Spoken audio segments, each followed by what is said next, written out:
परायणं विनायकं गुरुं वन्दे भो वन्दे मुक्तये ज्ञानप्रतापविलसत्वचनामृतं च अद्वैतभावपटुताहितबुद्धिरस्य ज्ञानेश्वरस्तु भगवान् अवतीर्णयो श्रीरंगनाथ गुरुराज नमोस्तुभ्यं।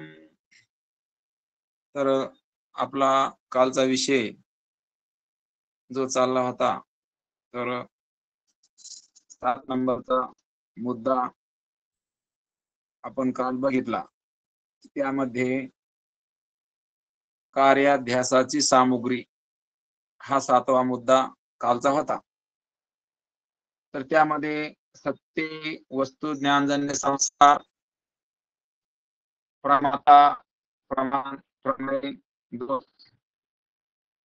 ही कार्याध्यासाची सामुग्री आपण बघितली।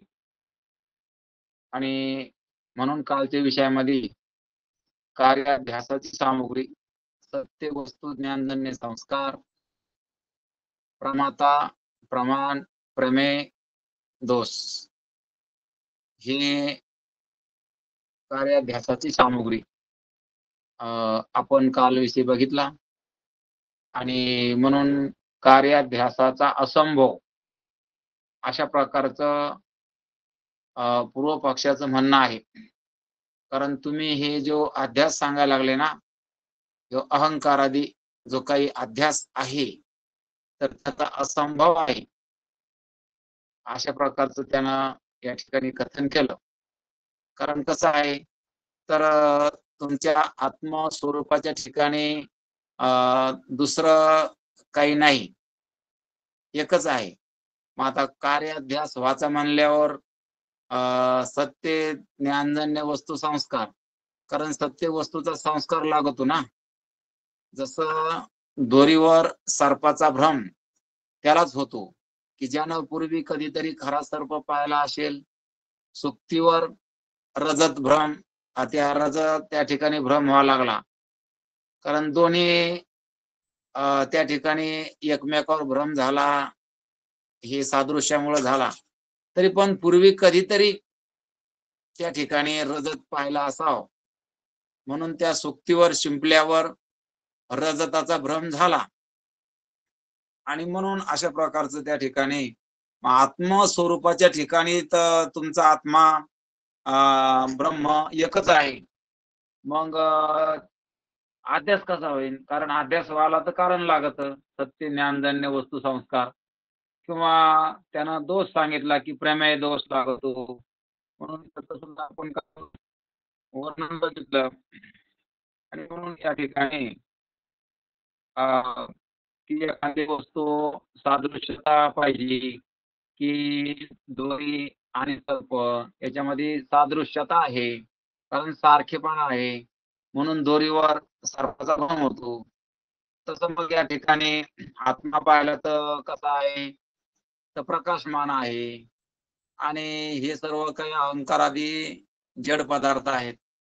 आणि म्हणून अशा प्रकारचे सादृश्यता नाही। आणि अशा प्रकारचं त्या ठिकाणी त्यानं बरेच काही कारण या ठिकाणी सांगितले। आणि म्हणून भ्रम म्हणजे अध्यास असं आहे असं त्या ठिकाणी त्यानं आपलं म्हणणं मांडलं। आणि आपण काल याविषयी बघितलं। आणि आता पुन्हा त्या ठिकाणी 8 क्रमांकाचा मुद्दा हा दुसऱ्या तरंगामधला कारणाध्यासाचा असंभव। आता कार्याध्यास असंभव त्यानं आपल्याला सांगितलं मागच्या 2-3 दिवसापासून। आता तो आजचा मुद्दा कार्याध्यासाचा असंभव या ठिकाणी आपल्याला थोडक्यात कार्याध्यासाचा असंभव आपण बघितला। आता आजचा मुद्दा कारणाध्यासाचा असंभव। कारण कार्याध्यास आणि कारणाध्यास, आता कार्याध्यास म्हणजे अहंकारा आदी आणि कारणाध्यास म्हणजे अज्ञान, अज्ञानाला कारणाध्यास म्हणते। आणि म्हणून या ठिकाणी हे सुद्धा अज्ञान आत्मस्वरूपाच्या ठिकाणी नाही असं या ठिकाणी तो आता आपलं म्हणणं या ठिकाणी मांडितो आणि म्हणून दृष्टांत त्यांना हाच घेतला की रज्जू सर्पाचा, की रज्जू सर्प किंवा सुक्ती रजत दृष्टांतामध्ये अधिष्ठान रज्जूचे सुक्तीचे सामान्य ज्ञान असून विशेष रूपाचे अज्ञान असले पाहिजे. म्हणून भ्रम व्हायचा म्हणला तर रज्जूचं सामान्य ज्ञान आहे, पण विशेष रूपाचं अज्ञान असल्याशिवाय भ्रम होत नाही. कारण भ्रम व्हायला कारण काय आहे? सामान्य रूपानं ज्ञान आहे. कशाचं? रज्जूचं. पण विशेष रूपानं काय आहे? तर अज्ञान आहे. विशेष रूपानं अज्ञान असल्यामुळं भ्रम झाला. विशेष म्हणजे जशी आहे तशी ती कळाली नाही. आणि सामान्य काहीतरी आहे, अशा प्रकारचं त्या ठिकाणी सामान्य ज्ञान झालं. पण विशेष रूपानं ज्ञान झालं नाही. आणि म्हणून या ठिकाणी स्पष्ट प्रकाशात रज्जू असेल तर निबिड अंधकारात रज्जू असेल तर सर्पाचा भ्रम होणार नाही. आता भ्रम व्हायला कारण सुद्धा लागत. कारण निबिड अंधकार असला, एकदम अंधार असला तर त्या ठिकाणी तर आपल्याला काहीच दिसणार नाही. आणि एकदम प्रकाश असला तर रज्जू स्पष्टपणे अनुभवाला येईल. प्रकाशामध्ये रज्जू स्पष्टपणे अनुभवाला येईल. आणि जर निबिड अंधार असला तर मग त्या ठिकाणी काहीच दिसणार नाही. मग भ्रम व्हायसाठी काय लागत? तर मंद अंधकार. कारण एकदम प्रकाश बी नाही, एकदम अंधार बी नाही, तर मंद असणारा त्या ठिकाणी त्या मंद अंधकार मध्ये भ्रम होत असतो. म्हणून अशा प्रकारचा जो काही भ्रम झाला तर त्याला त्या ठिकाणी मंद अंधकार म्हणजे सामान्य ज्ञान या ठिकाणी घ्यायचं. आणि विशेष रूपाचं अज्ञान म्हणजे या ठिकाणी लख्ख प्रकाश बी नाही आणि निबिड अंधार म्हणजे केवळ सुसुप्ती, त्याला आपण कारण देह म्हणतो. तर तिथं सुद्धा त्या ठिकाणी निबिड अंधकारामध्ये सुद्धा काही दिसत नाही. आणि म्हणून जसा झोपी गेलेल्या माणसाला उठल्यानंतर आपण विचारलं, ते म्हणतात तिथं काहीच नव्हतं. कारण झोपीमध्ये मी होतो, पण मला सोडून बाकीचं काही तिथं नव्हतं. अशा प्रकारचं जागं झाल्यावर अनुभूती असते. म्हणून निबिड अंधकारामध्ये काहीच नाही. आणि लख्ख प्रकाशामध्ये जसं आहे तसं या ठिकाणी दिसतं. म्हणजे सामान्य रूपानं रज्जूचं काय आहे? ज्ञान आहे आणि विशेष रूपानं अज्ञान आहे. आणि सामान्य रूपाचं ज्ञान असणं आणि विशेष रूपाचं अज्ञान असणं हेच कारण आहे भ्रम व्हायला, अध्यास व्हायला हेच कारण आहे. म्हणून आता या ठिकाणी आपणाला बघायचं की यांना सांगायचं पूर्व पक्षाला की कार्याध्यासाचा जसा अध्यास संभव नाही, म्हणजे कार्याध्यास होणं शक्य नाही, तसं इथं कार्याध्यासाचं कारण म्हणजे अज्ञान ते सुद्धा आत्मस्वरूपाच्या ठिकाणी नाही. अशा प्रकारचं त्या ठिकाणी त्याला सांगायचं. आणि म्हणून तो हे सांगतानाच रज्जू सर्पाचा दृष्टांत, कारण विचारसागरामध्ये हा दृष्टांत खूपच वेळेस त्या ठिकाणी घेतलेला आहे. खूप समर्पक असणारा या ठिकाणी हा अभ्यासाचा दृष्टांत या ठिकाणी यानं वापरलाय. पूर्वपक्षी सांगायला लागलाय आपलं मनोगत. म्हणून मंद अंधकारात काहीतरी लांबट पदार्थ आहे असे प्रथम रज्जूचे विषम रूपाने सामान्य ज्ञान असेल आणि रज्जू आहे असे विशेष ज्ञान नसेल तर अभ्यास होईल. काहीतरी लांबट पडलेला आहे अशा प्रकारचं सामान्य ज्ञान आणि विशेष रूपानं काय आहे? म्हणजे जशी आहे तशी कळाली नाही, स्पष्ट कळाली नाही. म्हणजे विशेष रूपाचं काय आहे? अज्ञान आणि सामान्य रूपाचं ज्ञान. आणि हेच अभ्यासाचं कारण आहे. त्याच्यामुळेच काय झाला? अभ्यास झाला आणि अभ्यासाचं कारण या ठिकाणी तो सांगायला लागला. तसं अज्ञात तो म्हणतो सामान्य ज्ञान असून विशेष रूपाचं अज्ञान असेल तर बंद होणं, अभ्यास होणं संभव आहे, म्हणजे शक्य आहे. विशेष रूपाचं आत्म्याचं अज्ञान असेल, सामान्य ज्ञान असेल तर पण या ठिकाणी अध्यास होणं संभवनीय आहे, म्हणजे शक्य आहे. पण वेदांत मताप्रमाणे सूर्याच्या ठिकाणी ज्याप्रमाणे अंधकार संभवत नाही, त्याप्रमाणे आत्म्याच्या ठिकाणी अज्ञान संभवतच नाही. आता तुमच्याच म्हणण्याप्रमाणे पूर्वपक्ष म्हणतो, तुमचं वेदांत तुम्ही काय सांगतात की सूर्याच्या ठिकाणी अंधकार जसा संभवनीय नाही, तसा आत्म्याच्या ठिकाणी अज्ञान हे संभवनीय नाही. मग सूर्याच्या ठिकाणी जर अंधकार नाही, आत्म्याच्या ठिकाणी अज्ञान नाही, तर मग ज्ञानरूप आत्मा प्रकाश रूप आहे आणि अज्ञान अंधकार रूप आहे, म्हणून परस्परात काय विरोध आहे. कारण अज्ञान आणि ज्ञान, ज्ञान म्हणजे आत्मा आणि अज्ञान हे दोन्ही परस्पर एके ठिकाणी कसे राहतील. म्हणून दृष्टांत त्याला द्यायनं कशाचा, सूर्यप्रकाशाचा. मग सूर्यप्रकाश आणि अंधकार दोन्ही या ठिकाणी एक साथ कसे राहतील, नाही राहू शकत. आणि म्हणून या ठिकाणी स्वयंप्रकाश आत्म्याच्या ठिकाणी सामान्य रूपाचं ज्ञान आणि विशेष रूपाने अज्ञान असे म्हणावे, तर निर्विशेष म्हणजे सामान्य विशेष भाव रहित आहे, हा वेदांतांचा सिद्धांत करणे हानी आहे. कारण वेदांतानं काय सांगितलं, तर आत्मा कसा आहे, सामान्य विशेष भाव रहित आहे. कारण आत्म्याच्या ठिकाणी सामान्य विशेष अशा प्रकारचं काय नाही, आत्मा अशा प्रकारचा आहे. आत्माच्या ठिकाणी सामान्य विशेष भाव नाही, असं वेदांत या ठिकाणी सांगत.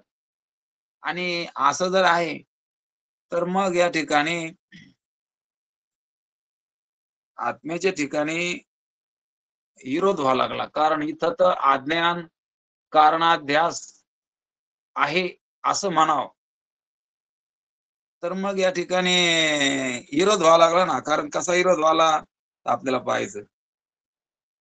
स्वयंप्रकाश आत्म्याच्या ठिकाणी सामान्य रूपाने ज्ञान आणि विशेष रूपाने अज्ञान असं म्हणावं. कसं म्हणावं, आत्म्याच्या ठिकाणी सामान्य रूपानं ज्ञान आणि विशेष रूपानं अज्ञान. जसं दोरीच्या ठिकाणी सामान्य ज्ञान, विशेष रूपानं अज्ञान, म्हणून सर्पाचा भ्रम झाला.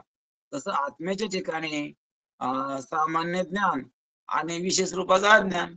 आता दोन्ही मानल्यावर आत्मा कसा होईल, सामान्य विशेष अशा प्रकारचं भाव आत्म्याच्या ठिकाणी होते ना. मग सामान्य विशेष भाव होते ना आत्म्याच्या ठिकाणी, आणि वेदांत सांगत की आत्मा सामान्य विशेष भाव रहित आहे, म्हणजे आत्म्याच्या ठिकाणी सामान्य आणि विशेष भाव नाही. आता सामान्य म्हणजे काय, काहीतरी पडलेलं आहे. आणि विशेष म्हणजे काय, जसं आहे तसं दिसणं. याला काय म्हणायचं, काहीतरी पडलेलं लांबट आकाराचं आहे, असं सामान्य ज्ञान झालं. आणि तिथं आपण उजेडण्याला, प्रकाशण्याला, तर विशेष रूपानं ज्ञान झालं. मग तशा प्रकारचं इथं आत्म्याच्या ठिकाणी सामान्य विशेष अशा प्रकारचं ज्ञान नाही.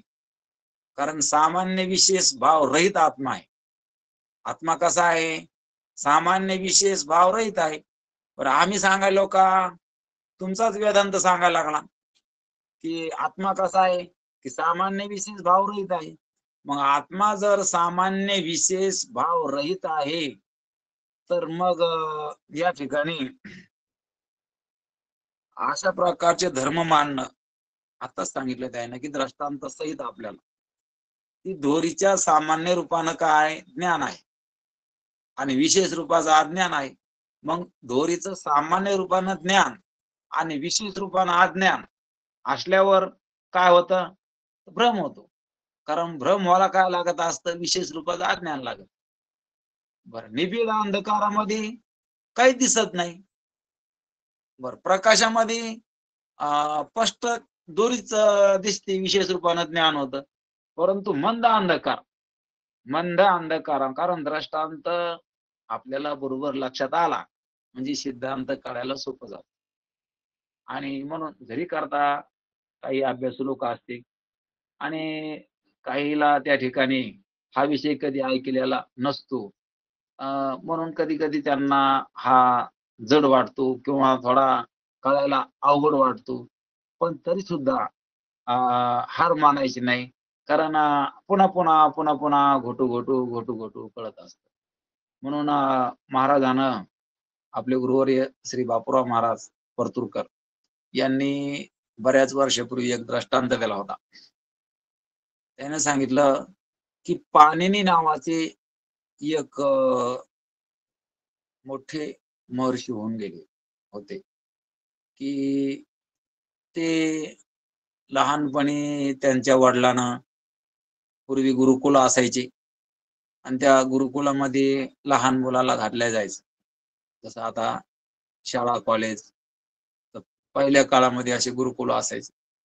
त्या गुरुकुलामध्ये शिक्षण, विद्या, सर्व प्रकारचे संस्कार, लिहिणं, वाचणं हे शिकवलं जायचं. मग त्या पाणिनी नावाच्या ऋषीला त्यांच्या वडिलांनी त्या गुरुकुलामध्ये टाकलं. बरं त्या गुरुकुलात टाकल्यानंतर अ, पाणिनी नावाचे ऋषी एवढं त्यांची जड बुद्धी होती, की त्यांना काहीच कळत नव्हतं. त्या शिक्षक त्या ठिकाणी शिकायचे ते गुरु, परंतु त्याला त्याच्यातलं काही कळत नव्हतं आणि इतका मंद त्या ठिकाणी असायचा. म्हणून वर्गात बी त्या ठिकाणी सगळ्यापेक्षा मंद बुद्धीचा आणि घरी सुद्धा वडील त्या ठिकाणी तिरस्कार करायचे, "तुला काही येत नाही. बऱ्याच वर्षाचा त्या ठिकाणी तू त्या ठिकाणी विद्या अभ्यास घ्यायला लागला. तुझ्या बरोबरच्या पोराला खूप त्या ठिकाणी विद्या संपन्न झाली आणि तुला तर काही येतच नाही." असं म्हणून त्या ठिकाणी त्याला बोलायचे. शाळेत सुद्धा त्या ठिकाणी तिरस्कार त्या कॉलेजमध्ये, त्या गुरुकुलामध्ये व्हायचा. तर नंतर मग एक दिवस त्याला पश्चाताप झाला, की खरोखरच त्या ठिकाणी आपण इतकी मूढ आहोत, जड आहोत, की आता घरी जाणं नको आणि गुरुकुलात सुद्धा जाणं नको. मग काय करायचं? आपण कुठेतरी आता या ठिकाणी बाहेरच जाऊन कसं तरी पोट भरू. कारण आपण अशा प्रकारच्या आता या शिक्षण घेण्याच्या लायकीचे नाही. कारण आपल्याला जर काहीच कळत नाही म्हणल्यावर म्हणून तो असा त्या ठिकाणी आता गुरुकुल सोडलं, घर सोडलं आणि आता परत रस्ता धरला, की आता आपण कुठेतरी जंगलामध्ये जाऊ आणि काहीतरी कसतरी जीवन त्या ठिकाणी कंठवू. असं म्हणून त्या पाणिनी नावाचे ऋषी चालले असता त्यांना वाटेमध्ये तहान लागली आणि म्हणून एक विहीर पाहून, एक आड पाहून त्या ठिकाणी ते जाऊ लागले. पाहिलं तिथं काही महिला पाणी भरीत होत्या. तर मग त्यानं पाहिलं की ज्या ठिकाणी घागर ठेवली त्या ठिकाणी ती घागर अ, अशी कोलमडत नाही आणि ती बसली फिट. तर त्यानं तिकडं आश्चर्याने पाहू लागला, हिच्यामध्ये पाणी टाकताना ही दगडावर ठेवलेली घागर आहे, तर ही या ठिकाणी बाजूला इकडं हलत नाही का नाही? मग आश्चर्य पाहताना मग त्याच्या लक्षात आलं की याला काहीतरी दगडाला खड्डा आहे आणि त्याच्यामुळे ती घागर फिट बसलेली. आणि मग पाणी काढताना त्यानं एका महिलाला विचारलं, की "माताजी, हे तुम्ही या ठिकाणी ह्या दगडाला खड्डं केलं का? हा तर पाषाण आहे." ती म्हणली, "नाही." "मग कशानं झालं?" तर तिनं सांगितलं, की याच्यावर त्या ठिकाणी घागर टेकू या पाषाणाला अशा प्रकारचं खड्डं पडलं. इथं त्या ठिकाणी अनादी कालापासून पाणी भरणं या विहिरीहून होत आहे. म्हणून ह्या दगडावरच अंडा टेकू त्याला खड्डं पडलं. असं म्हणल्यानंतर त्याच्या डोक्यामध्ये विचार आला, की जर दगडाला या ठिकाणी जर खड्डं पडलं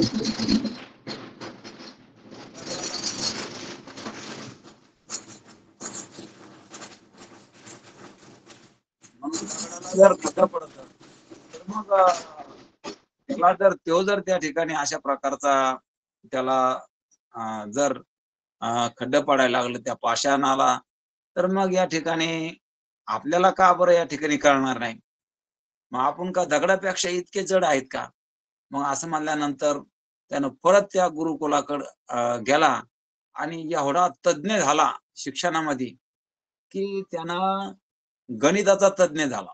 म्हणून पाणिनी हा त्या ठिकाणी अशा प्रकारचे एवढा त्या व्याकरण त्याने लिहिलं. म्हणून व्याकरण तज्ञ अशा प्रकारचं त्या पाणिनी नावाच्या ऋषीचं व्याकरण लिहिलं आणि इतका तो तज्ञ झाला, एवढा हुशार झाला. कशामुळे झाला? की त्यानं एकच ध्यास धरला, की जी गोष्ट कळत नाही ना, तर ती पुन्हा केल्यानं कळतच असते. जसं त्या दगडाला सुद्धा जर त्या ठिकाणी खड्डा पडला, तर मग तितकी तर बुद्धी जड नाही ना. आणि मग इतका जड बुद्धीचा पाणिनी त्यानं त्या ठिकाणी पुन्हा या ठिकाणी जड बुद्धी असून पुन्हा अभ्यास करून त्याची बुद्धी एवढी तीक्ष्ण झाली, की तो व्याकरणाचा तज्ञ अशा प्रकारचं म्हणून पाणिनीनं व्याकरण त्या ठिकाणी केलेलं आहे. हे आपल्याला लक्षात घेण्याचं महत्वाचं आहे. म्हणून या ठिकाणी काही गोष्टी कळत नसल्या तरी पुन्हा त्या ठिकाणी मग यालाच या ठिकाणी अभ्यास मानलेला आहे. आणि म्हणून चिंतने तद्रूपता. आणि म्हणून अशा प्रकारचं आपल्याला बघायचं की वेदांतामध्ये हा रज्जू सर्पाचा दृष्टांत खूप महत्वाचा आहे. आणि पुन्हा वेळ प्रसंगी हा दृष्टांत येतच असतो. आणि आता इथं पूर्व पक्षानं सुद्धा हा दृष्टांत घेतलेला आहे. आणि मग तो या दृष्टांतामध्ये आपला या सिद्धांताला काय सांगतो? तो म्हणतो स्वयंप्रकाश आत्म्याचे ठिकाणी सामान्य रूपाने ज्ञान आणि विशेष रूपाने अज्ञान असे म्हणावे. तो म्हणतो आता आत्मा कसा आहे? स्वयंप्रकाश आहे. आणि आत्म्याच्या ठिकाणी सामान्य रूपानं ज्ञान आणि विशेष रूपाचं अज्ञान म्हणावं. तर आत्मा सामान्य विशेष भाव त्याच्या ठिकाणी होते ना. आणि म्हणून वेदामध्ये सांगितलेलं आहे की आत्मा कसा आहे? सामान्य विशेष भाव रहित आहे.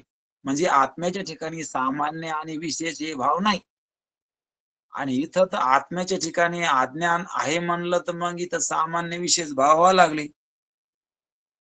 आणि म्हणून वेदांत सिद्धांताची हानी करणे होय. कारण त्याला सुद्धा वाटतं की वेदांताचा सिद्धांत याची हानी होऊ नये. आणि इथं असं मानल्यावर आत्म्याचं सामान्य ज्ञान, आत्म्याचंच विशेष ज्ञान अशा प्रकारचं दोन धर्म एका ठिकाणी राहिले. आणि आत्म्याच्या ठिकाणी सामान्य विशेष भाव नाहीत. आणि असं जर म्हणलं तर वेदांताची हानी होईल ना. कारण वेदांत अशा प्रकारचा सिद्धांत मानलेला आहे. मग वेदांताच्या सिद्धांताची हानी होऊ नये म्हणून या ठिकाणी तो पुढे सांगतो की वरील विवेचनावरून आत्म्याच्या ठिकाणी बंधाचा अध्यास होण्यास कारण सामुग्रीपैकी एकही कारण सिद्ध होत नाही. आत्म्याचे ब्रह्माचे ठिकाणी बंध अध्यासरूप आहे हे म्हणणे संभवत नाही. म्हणून आत्म्याच्या ठिकाणी आतापर्यंत त्यांना बरंच काही सांगून तो सांगतो की आत्म्याच्या ठिकाणी अध्यास संभवत नाही. म्हणजे शक्य नाही. कसा नाही? तर सूर्याच्या ठिकाणी अंधकार जसा या ठिकाणी म्हणणं म्हणजे काय? तशा प्रकारचं आत्म्याच्या ठिकाणी अज्ञान, मग आत्मस्वरूपाच्या ठिकाणी अज्ञान नाही, तर मग जगाचा प्रश्नच नाही. कारण या जगाचं कारण काय? अज्ञान आहे. म्हणजे कारणाध्यास. म्हणून कार्याध्यास बी नाही आणि कारणाध्यास बी नाही. या दोन्हीचा असंभव आहे. म्हणजे होणं शक्य नाही. आणि म्हणून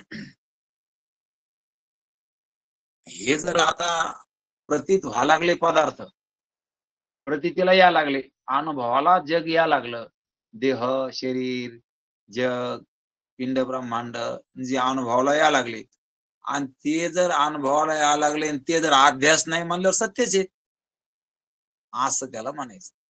अध्यास ठरत नाही. कारण अध्यास व्हायला आत्मस्वरूपाच्या ठिकाणी अज्ञान पाहिजे तेव्हा अध्यास. पण आत्मस्वरूपाच्या ठिकाणी अज्ञान असणं शक्य नाही. कसं? तर सूर्याच्या ठिकाणी अंधकार असणं जितकं शक्य नाही तितकंच आत्म्याच्या ठिकाणी अज्ञान असणं शक्य नाही. मग आत्मस्वरूपाच्या ठिकाणी अज्ञान असणं शक्य नाही. मग हे जे पदार्थ आपल्याला अनुभवाला यायला लागले, अहंकारादी संसार अध्यास नसून प्रत्यक्ष प्रतीत होतो म्हणून तो सत्यच आहे. मग हे प्रतीला ते पदार्थ अहंकारादी पदार्थ यायला लागलेत ना, हे सत्यच आहेत मला. हे कसे आहेत? सत्य आहेत. तर अनुभवाला यायला लागले. आणि मग अशा प्रकारचं या ठिकाणी अहंकारादी पदार्थ अनुभवाला यायला लागले, म्हणून हे सत्य आहे. असं या ठिकाणी तर असं का सांगायला लागला? तर तो म्हणतो आत्मस्वरूपाच्या ठिकाणी अज्ञान नाही. कसं? तर सूर्याच्या ठिकाणी अंधकार असणं शक्य नाही. पण आत्मेच्या ठिकाणी जर अशा प्रकारचा सामान्य विशेष भाव मानला, तर वेदांताच्या सिद्धांताची हानी होती. आणि म्हणून या ठिकाणी कारण आपल्याला जसं दोरीचं सामान्य ज्ञान आणि विशेष रूपाचं काय आहे? अज्ञान. आणि म्हणून सर्पाचा काय झाला? भ्रम झाला. मग तसं आत्मस्वरूपाच्या ठिकाणी सामान्य विशेष भाव आहेत का? बरं मानले सामान्य विशेष भाव तर वेदांताच्या सिद्धांताची हानी होईल. कारण वेदांताचे सिद्धांत सांगते की आत्मा सामान्य विशेष भाव रहित आहे. मग अशा प्रकारचा जर आत्मा आहे तर मग सामान्य विशेष भाव आत्म्याच्या ठिकाणी नाहीत. पण तरी पण आता हा संसार अहंकार आदी संसार अध्यास रूप प्रत्ययाला यायला लागला. अहंकार आदी वस्तू ह्या प्रत्ययाला लागल्या. मग प्रत्ययाला यायला लागल्या ना, मग या सत्य असल्या पाहिजे. कारण अध्यास नाही मानल्यावर मग खाली काय राहिलं? सत्यच राहिलं. म्हणून ह्या जे सर्व काही जगत अहंकार आदी तर सर्व काही हे अध्यास नाही. अध्यास नाही म्हणल्यावर काय? सत्यच आहे. आणि म्हणून हा प्रतीतीला येणारा संसार हा सर्व सत्य आहे. असं इतकं त्यानं पाखडून त्या ठिकाणी काढलंय. आणि आता तो सांगायला लागला संसार अध्यास रूप नसून प्रत्यक्ष प्रतीत होतो म्हणून सत्यच आहे. म्हणून त्याला सांगायचं की हा संसार प्रत्यक्ष प्रतीत व्हायला लागला तो सत्य आहे. सत्य पदार्थाची ज्ञानानं निवृत्ती होत नसते. मग इथं काय पाहिजे? कर्म पाहिजे. सत्य पदार्थ ज्ञानाने निवृत्त होत नाही. जसा दोरीवरचा सर्प तो त्या ठिकाणी दोरीच्या अज्ञानामुळे भासला, म्हणून दोरीच्या ज्ञानानं त्याची निवृत्ती होती. ज्याच्या अज्ञानानं जे भासतं त्याच्या ज्ञानानं ते निवृत्त होत असतं.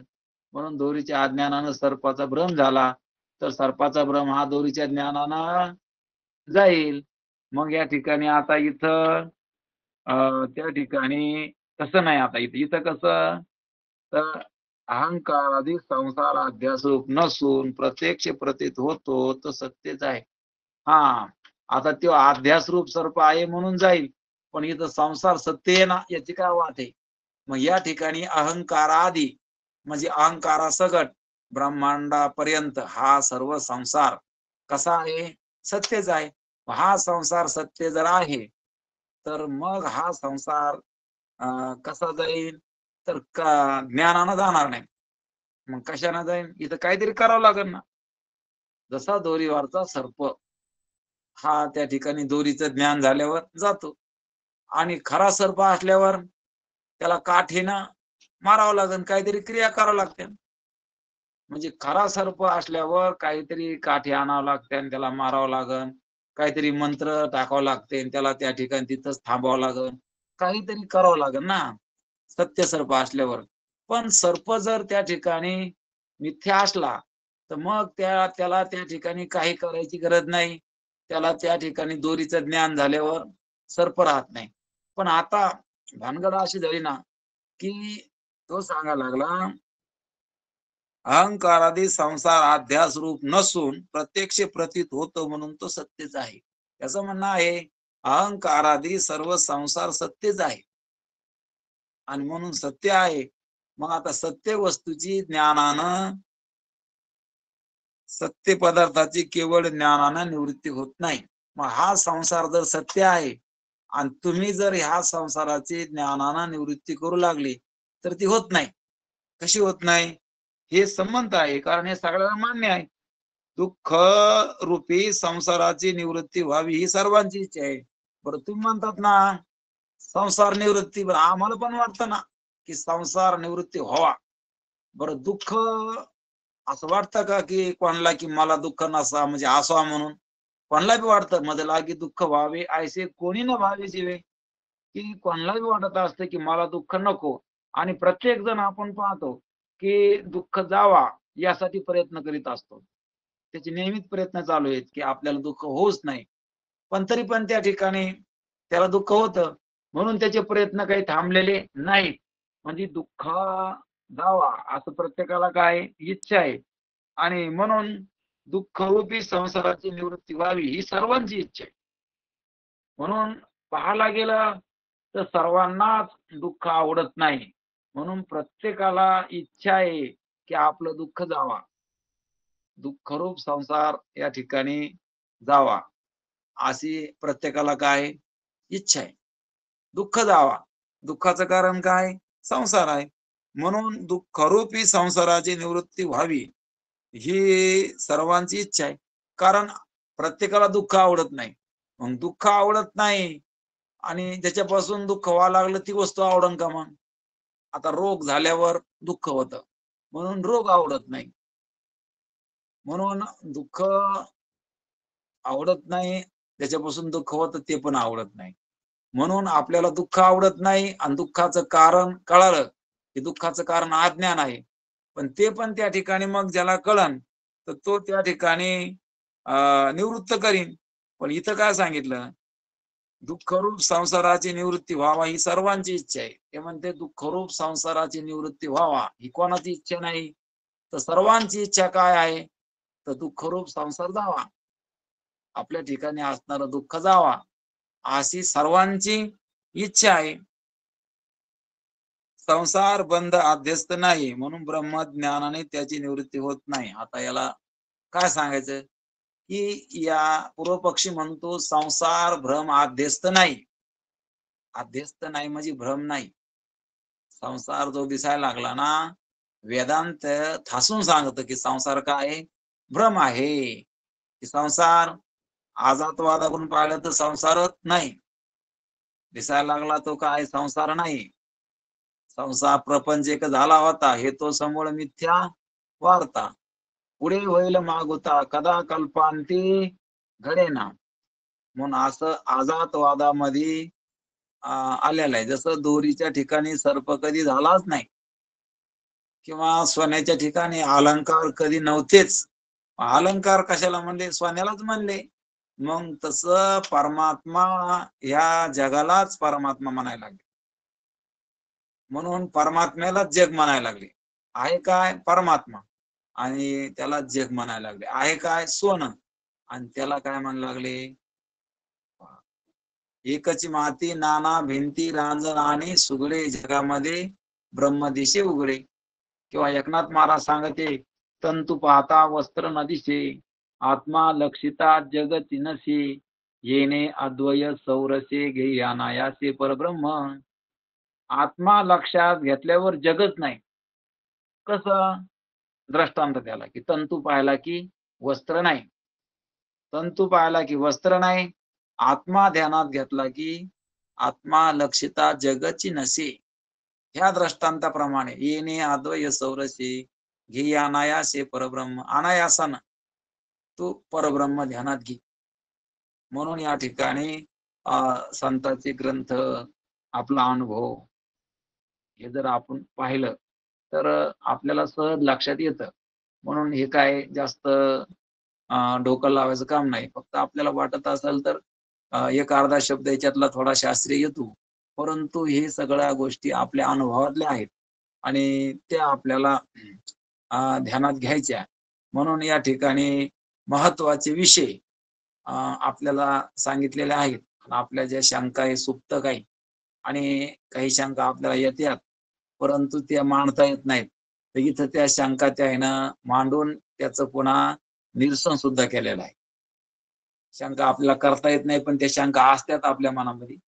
त्या शंका स्पष्ट करता येत नसल्या तरी या ठिकाणी ग्रंथामध्ये ह्या सर्व काही असलेल्या नसलेल्या शंका उपस्थित करून पुन्हा त्याचं निरसन सुद्धा केलेलं आहे. म्हणून त्यापैकीच ही एक शंका की मनातलं जग जे सत्य बसलेलं आहे, ते काही खोटं ठरायला आपल्याकडून ठरल्याच जात नाही किंवा त्याच्या लयच सत्य म्हणून संस्कार त्या ठिकाणी त्याचे दृढ झालेले असतात.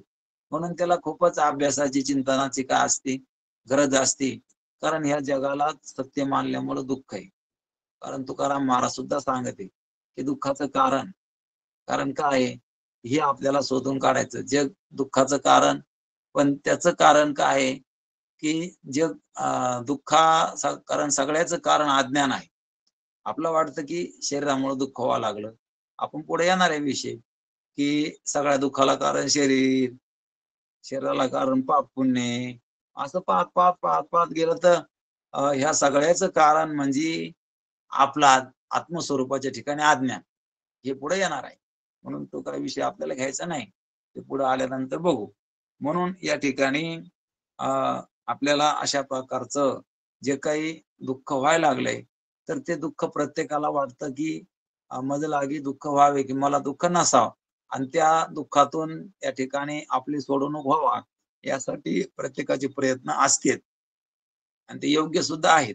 म्हणून या ठिकाणी अशा प्रकारचं इथं सुद्धा विचारसागरामध्ये हाच विचार केलेला आहे. इथं जो विचार केला, तर तो योग्य प्रकारची मांडणी आपल्या अनुभवाची जुळती-मिळती करून याच्यामध्ये जे काही विचारवान ज्याला आपण म्हणतो साधू-संत जे काही महात्मे लोकं त्यांनी या ठिकाणी सांगितलेला चिंतन आणि आपल्या अनुभवाशी जुळतं-मिळतं अशा प्रकारचं असणारं ही मांडणी या ठिकाणी आपल्याला पाहायची आणि ती जर आपण बघितली, आपल्याला सुद्धा लक्षात येऊ शकतं आणि दुःखाचं कारण काय आहे? तर हे या ठिकाणी आपण मागच पाहिलं, की सगळ्या दुःखाचं कारण अज्ञान सांगितलं आणि इथं तर त्या ठिकाणी कार्याध्यास आणि कारणाध्यास. म्हणजे कार्याध्यास म्हणजे अज्ञानामुळं अहंकारापासून तर जगापर्यंत सगळे पदार्थ अज्ञानामुळं दिसायला लागलेत ना. तशा प्रकारचे म्हणून त्याला म्हणायचं कार्याध्यास. आणि या कार्याध्यास कशामुळे झालं? तर अज्ञानामुळे झालं ना. आणि म्हणून अज्ञानालाच कारणाध्यास म्हणायचं. हे कार्याध्यास आणि याचं कारण म्हणजे अज्ञान, तो कारणाध्यास आणि अध्यासच आहे तो. अध्यास म्हणजे भ्रम. आता इथं त्या ठिकाणी प्रश्न असा आहे, की शंका सुद्धा मोठी आहे आणि आपण 2-3 दिवसापासून त्या ठिकाणी ती शिष्यानं विचारलेला प्रश्नच त्या ठिकाणी पाहायला लागलो. आणि आज सुद्धा त्या ठिकाणी तोच प्रश्न आहे आणि अजून सुद्धा या ठिकाणी आपल्याला अ, 5-4 दिवस हाच प्रश्न या ठिकाणी पाहायचा आहे. कारण त्याचं तरी म्हणणं नीट आपल्याला कळालं, म्हणजे आपल्याला तो विषय समजून घ्यायला सोपा जाईल. कारण तो काय म्हणतो, त्याच्या काय शंका आहेत, की त्याच्या शंका आहेत का आपल्या बी शंका आहेत, की "तेरे खत में मेरा सलाम." की त्याच्या शंकामध्ये आपल्या बी शंका निवृत्त होत्यात आणि हे या ठिकाणी लक्षात घ्यायसारखं आहे. म्हणून आता त्याचं जे म्हणणं आहे, तर अज्ञान या ठिकाणी अध्यास जर सत्य आहे, तर तो अध्यास या ठिकाणी अ, ज्ञानानं जात नाही. कारण सत्य वस्तू असती, तर ती प्रयत्न करून घालावं लागत असती. कसं? तर आपण दृष्टांत पाहिला, की दोरीवरचा सर्प प्रकाशानं उजेड आणल्यावर तो जातो. पण आता प्रश्न असा आहे, खरा सर्प असल्यावर उजेड आणून जमन का? त्याला मारावंच लागेल ना. त्यासाठी प्रयत्न करावे लागतील ना. काठ्या आणाव्या लागतील, सोबती आणावं लागतील, काहीतरी प्रयत्न करावे लागतील आणि त्याला मारावंच लागेल. मग तशा प्रकारचा आता इथं अज्ञान, अध्यास जो म्हणायला लागले, तर तो अध्यास या ठिकाणी ज्ञानाने गेला असता. पण आता इथं प्रश्न असा आहे, तर त्यानं आता सांगितलं आपल्याला, की प्रश्न दुःखरूप संसाराची निवृत्ती व्हावी सर्वांची इच्छा आहे. संसार बंद अध्यस्त नाही ना. सर्वांची इच्छा काय आहे? दुःखरूप संसार निवृत्त व्हावा. दुःख जी वस्तू द्यायला लागली, ती वस्तू कोणालाच आवडत नाही. तिची निवृत्ती व्हावा ही प्रत्येकाला वाटतं. पण प्रश्न काय आता इथं, तो संसार अध्यस्त नाही ना. आता वेदांती सांगते, की संसार अध्यस्त आहे. पण यानं बरंच काही त्या ठिकाणी आता त्याचं म्हणणं आपण बघायला लागलो, बघितलं बी, अजून बघणारच आहे, की हा संसार अध्यस्त नाही ना, म्हणजे भ्रम नाही ना. भ्रम नाही म्हणजे सत्यच आहे आणि सत्य मानल्यावर ह्या संसाराची निवृत्ती ज्ञानानं होणार नाही. ज्ञानानं सत्य वस्तू जसा खरा सर्प असला, तर त्या खऱ्या सर्पाला मारल्याशिवाय उजेड आणून कसं जाईल तो? म्हणून तशा प्रकारचे प्रयत्न करावे लागतील त्याला. मग हा संसार जर सत्य आहे आणि तो संसार मला मान्य आहे की संसारामुळे दुःख आहे आणि म्हणून तर आम्ही तुमच्याकडे आलो की संसार दुःखाची निवृत्ती. पण तो संसार सत्य आहे असं मला म्हणायचं आणि सत्य म्हणल्यावर त्याच्या निवृत्तीसाठी प्रयत्नच केले पाहिजे म्हणजे कर्मच केलं पाहिजे. सांगायचं म्हणजे प्रयत्न केले पाहिजे म्हणजे कर्म केलं पाहिजे असं त्याला म्हणायचं. म्हणजे कर्मानं मोक्ष असं त्याचं थोडक्यात त्याला सांगायचं तात्पर्य असं. म्हणून इथं ज्ञानानं मोक्ष सांगितला. कारण वेदांताने काय सांगितलं? ज्ञानानं मोक्ष आहे. कारण हा संसार कल्पित आहे. म्हणून कल्पित वस्तूची निवृत्ती ज्ञानानं होत असते. पण त्याचं म्हणणं आहे की हा संसार कल्पित नाही ना. कसा आहे? हा संसार सत्य आहे आणि सत्य मानल्यावर याची ज्ञानानं निवृत्ती होणार नाही. मग कशानं? इथं काहीतरी केलंच पाहिजे. म्हणून या ठिकाणी कर्म काहीतरी केलं पाहिजे म्हणली कर्म आलं. म्हणून आता त्यानं अशा प्रकारचं डोकं लावलं. आता याचं समाधान तर वेदांती करणारच आहेत आणि त्याला सुद्धा ते मान्य करून घ्यावाच लागणार आहे. कारण सत्याचं कोणालाच या ठिकाणी अस्वीकार करता येत नाही, स्वीकार करावाच लागतो. म्हणून या ठिकाणी आता ब्रह्मज्ञानाने त्याची निवृत्ती होत नाही. मग तुम्ही एक ब्रह्मज्ञान सांगता तर संसार निवृत्त होणार नाही आणि संसार निवृत्त होणार नाही म्हणजे दुःख निवृत्त होणार नाही. मग दुःख निवृत्त जर झालं नाही तर मग आपले प्रयत्न कसे गेले? व्यर्थ गेले. मग दुःख आपलं निवृत्त झालं पाहिजे आणि दुःख निवृत्त व्हायसाठी संसार निवृत्त झाला पाहिजे आणि संसार निवृत्त करायसाठी इथं ज्ञानाची गरज नाही. काय पाहिजे? काहीतरी करावं लागेल. कर्माची गरज आहे. काय? संसार सत्य आहे म्हणून म्हणतो ना आम्ही. संसार सत्य आहे म्हणून तो ज्ञानानं जाणार नाही. तर तो संसार सत्य असल्यामुळं तिथं काहीतरी कर्म केलं पाहिजे, प्रयत्न केला पाहिजे. असं त्याला सांगायचंय. म्हणून खूप या ठिकाणी हा शंका करणारा पूर्वपक्षी खूप बुद्धिमान असतो आणि त्यानं बरेच काही शास्त्र पाहिलेले सुद्धा असते. म्हणून तो शंका करीत असतो. म्हणून हा पूर्व पक्षी काही साधा नाही. त्यानं बरेच काही शास्त्र पाहिले आणि म्हणून त्या ठिकाणी तो अशा बारकावा त्याच्या ठिकाणी विचार करण्याचा आहे. परंतु त्याला योग्य अशा प्रकारची दिशा अजून सापडलेली नाही.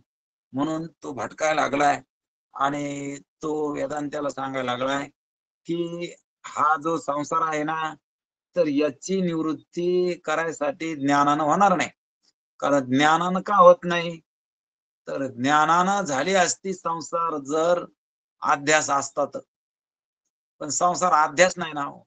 म्हणून अध्यास नसल्यामुळं याची निवृत्ती ज्ञानानं होणार नाही. म्हणून जो पदार्थ सत्य असतो त्या सत्य वस्तू ज्ञानानं जात नसते. मग त्यासाठी प्रयत्न करावा लागत असतो. म्हणून अशा प्रकारचा तो पटवून द्यावा लागलाय. दृष्टांत घेऊन पटवून देतो आणि म्हणून ब्रह्मज्ञानानं त्याची निवृत्ती होत नाही. अर्थात वेद घोषित कर्माच्या अनुष्ठानानेच त्याची निवृत्ती करणे अवश्य आहे. म्हणून ब्रह्मज्ञान प्रतिपादक ग्रंथारंभ निष्फळ आहे. कसा आहे तुमचा ग्रंथ? निष्फळ आहे. कारण का आहे? तर ह्या ग्रंथाचं तुम्ही सांगायला लागले की सकल दुःख निवृत्ती परमानंदाची प्राप्ती आणि कशानं? ज्ञानानं. आणि इथं तर त्या ठिकाणी सत्य वस्तू असल्यामुळं ज्ञानानं कसं जाईल? आम्हाला बी संसार घालायचा आहे ना आणि आम्हाला बी संसार घालायचा आहे. परंतु संसार घालायसाठी संसार सत्य आहे ना. मग सत्य मानल्यावर ज्ञानानं जात नाही ना. जसं आपण दृष्टांत घेतला की खरा सर्प असला तर उजेड आणून जाणार नाही ना. म्हणून खऱ्या सर्पाला मारावं लागेल, प्रयत्न करावे लागतील ना. तशा प्रकारचं या ठिकाणी आता हा संसार बंधन आम्हाला माहिती आहे की आम्हाला दुःख नसावं अशी इच्छा आहे आणि आम्हाला कळालं बी की संसारामुळे दुःख आहे आणि दुःख जाण्यासाठी संसार निवृत्त केला पाहिजे. इथपर्यंत आम्हाला पटलं तुमचं म्हणणं की दुःखाला कारण काय? संसार आहे आणि तो संसार निवृत्त केला पाहिजे आणि संसार निवृत्त केल्याशिवाय दुःख निवृत्त होत नाही, दुःख जाणार नाही. पण प्रश्न असा आहे ना, की जे सत्य असतं ते ज्ञानानं जात नसतं. कसं? तर दोरीवरचा सर्प तो गेला दोरीचं ज्ञान झाल्यावर, कारण तो खराच नव्हता ना. पण इथं हा संसार जर खरा आहे, तर हा संसार खरा असल्यामुळं इथं ज्ञानानं जाईन का? इथं त्या ठिकाणी ज्ञानानं जाणार नाही. म्हणून काय सांगतात? वेदानं बोधित केलंय. काय बोधित केलं? कर्मानुष्ठान. कारण वेदानं बरंच काही शिकवलंय.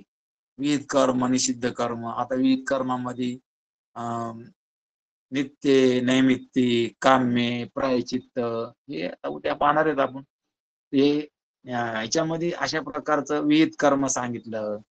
आता निषिद्ध कर्म जे शास्त्राने सांगितलं करू नका, ते निषिद्ध. हिंसा करणं, चोरी करणं, अशा प्रकारचं शास्त्र सांगत हे करू नका.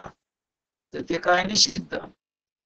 आणि नित्य नैमित्तिक कर्म म्हणून तो आता इकडे कर्म वळाला.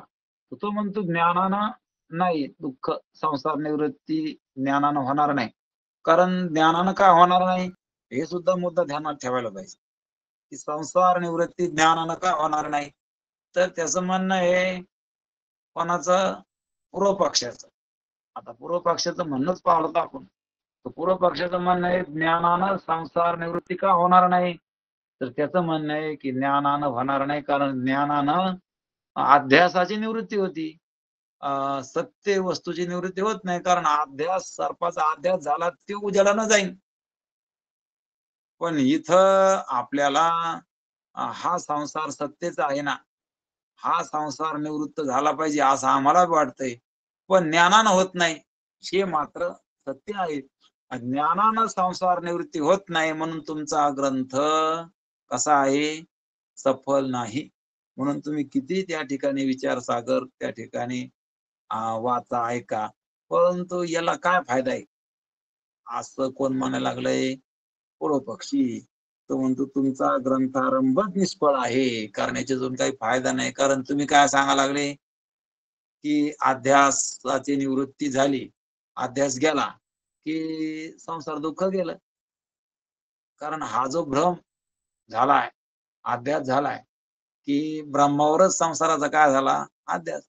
कारण दोरीवरच सर्पाचा काय झाला? भ्रम. आणि दोरीवर सर्पाचा भ्रम झाला. मग आता दोरी रूपानं कळाली, म्हणजे सर्पाचा भ्रम गेला. आणि म्हणून संसार निवृत्त झाला, की मी कोण आहे कळालं की. मग तशा प्रकारचं तुम्ही अशा प्रकारचं सांगायला लागला. परंतु हा संसार या ठिकाणी सत्य आहे ना. मग सत्य म्हणल्यावर तो ज्ञानानं जाणार नाही. आणि म्हणून तुमचं तर म्हणणं आहे आणि ह्या ग्रंथात तुम्ही अध्यास निवृत्ती सांगितलेली आहे.